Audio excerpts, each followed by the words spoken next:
Let me piece yourself back together now. What's your vision?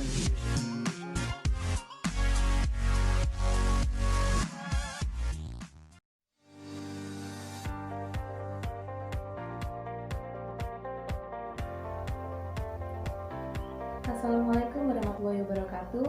Perkenalkan, nama saya Nita Octaviana. Saya dari Program Studi Agribisnis Fakultas Pertanian Universitas Jember.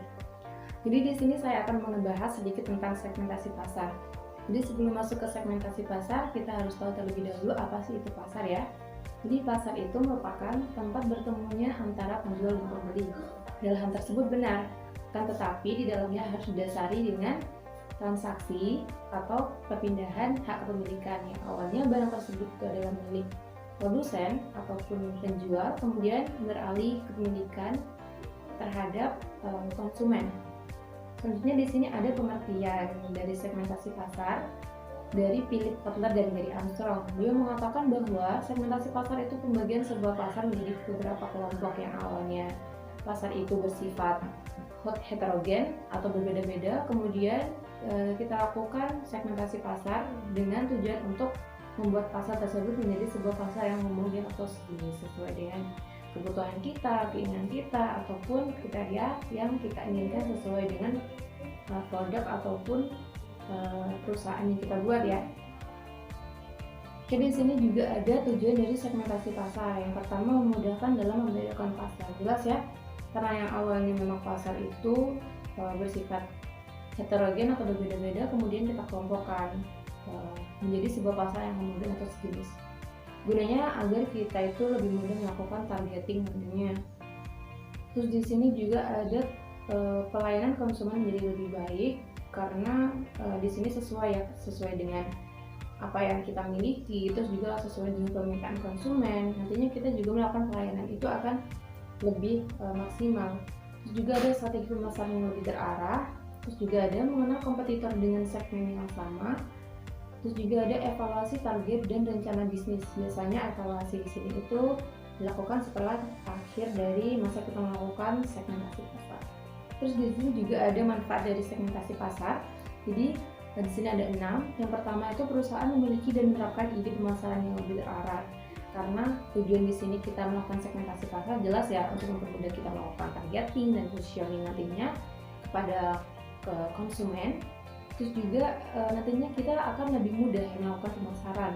Dan juga perusahaan akan terbantu dalam hal pengaturan produk menjadi lebih baik karena sesuai dengan permintaan pasar ataupun keinginan dari konsumen. Terus juga perusahaan mengetahui dan membandingkan peluang pasar baru yang awalnya kita tidak tahu ya, tidak serta-merta kita tidak membuat produk kemudian kita mengirimkan. Tapi setelah kita melakukan segmentasi, kita akan lebih mudah nantinya untuk mencari peluang-peluang pasar baru. Perusahaan dapat menyusun dan menggunakan budget yang ada secara efisien dan efektif.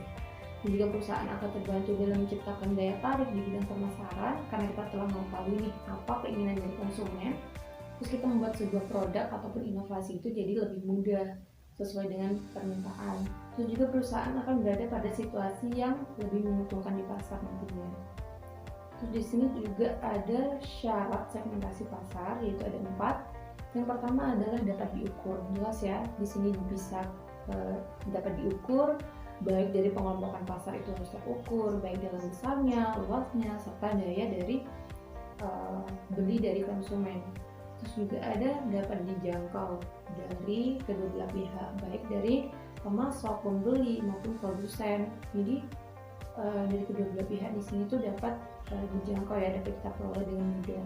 Juga cukup besar, segmentasi memang harus dilakukan dengan cukup besar karena nantinya jika kita melakukan segmentasi dengan jangkauan yang kecil maka keuntungan yang didapat juga tidak maksimal. Terus juga dapat dibedakan dan dapat dilaksanakan. Di sini ada dasar dari segmentasi pasar, yaitu yang pertama adalah berdasarkan geografis.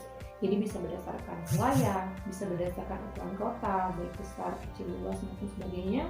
Terus juga dapat berdasarkan kepadatan penduduk, iklim. Dan biasanya kita membuat varietas kan bisa berdasarkan iklim gitu kan juga bisa. Terus juga berdasarkan topografi dan lain sebagainya.